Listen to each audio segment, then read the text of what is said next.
মুক্তিযুদ্ধ সংগঠিত হয়েছিল, বাংলাদেশে গণতন্ত্র কায়েম হবে, বাংলাদেশে নির্বাচিত সরকার থাকবে, বাংলাদেশে গণতান্ত্রিক সরকার থাকবে, বাংলাদেশে ন্যায় বিচার থাকবে, বাংলাদেশে ইনসাফ থাকবে, বাংলাদেশে মানবিক মূল্যবোধ থাকবে, ধর্মীয় মূল্যবোধ থাকবে, সামাজিক মূল্যবোধ থাকবে, সামাজিক সম্প্রীতি থাকবে, সৌহার্দ্য থাকবে।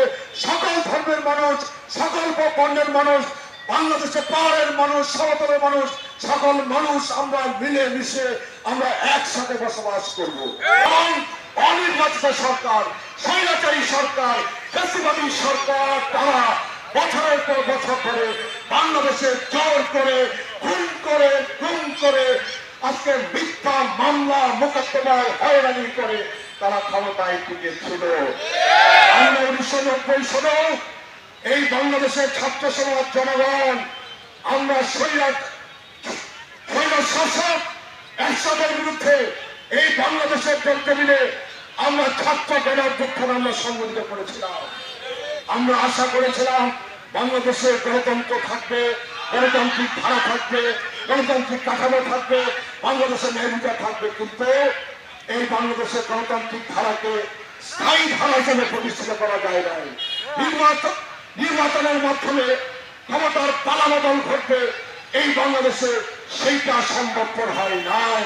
গত 15-16 বছর ধরে বাংলাদেশের মানুষকে ভোটের অধিকার থেকে বঞ্চিত করা হচ্ছে।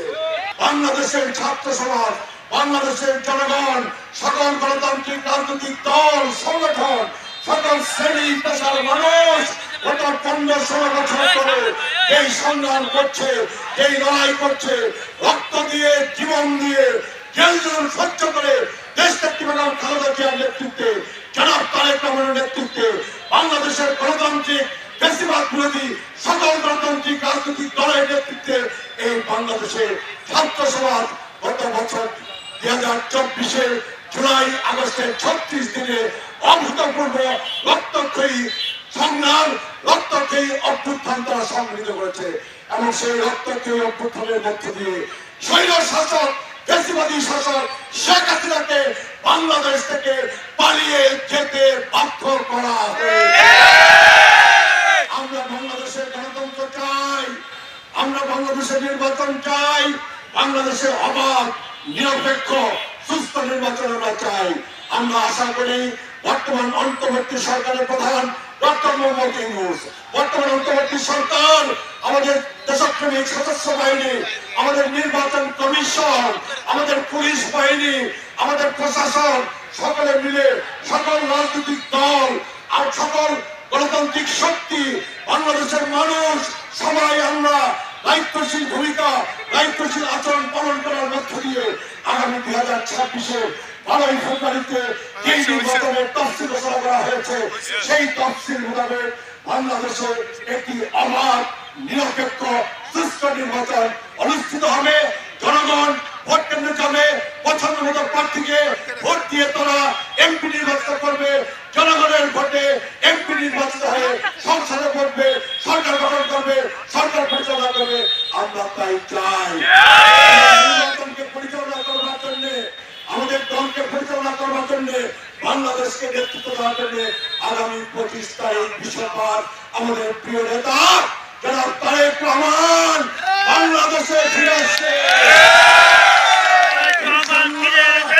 বাংলাদেশের মানুষ আগামী 25 তারিখ বৃহস্পতিবার ঢাকা এয়ারপোর্টে আমাদের প্রিয় নেতা, বাংলাদেশের নেতা শহীদ প্রেসিডেন্ট জিয়াউর রহমান পালন করার জন্য সারা বাংলাদেশ ঢাকা শহরে গিয়ে করা হবে।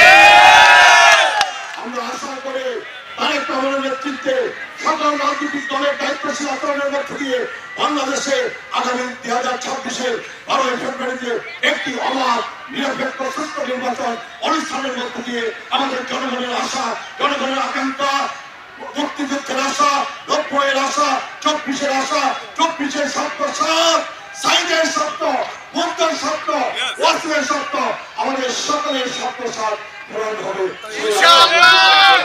আপনাদের সকলকে ধন্যবাদ দিই, তাদের প্রতি আপনাদের সকলকে ধন্যবাদ। স্বাধীনতার ঘোষক জিয়া।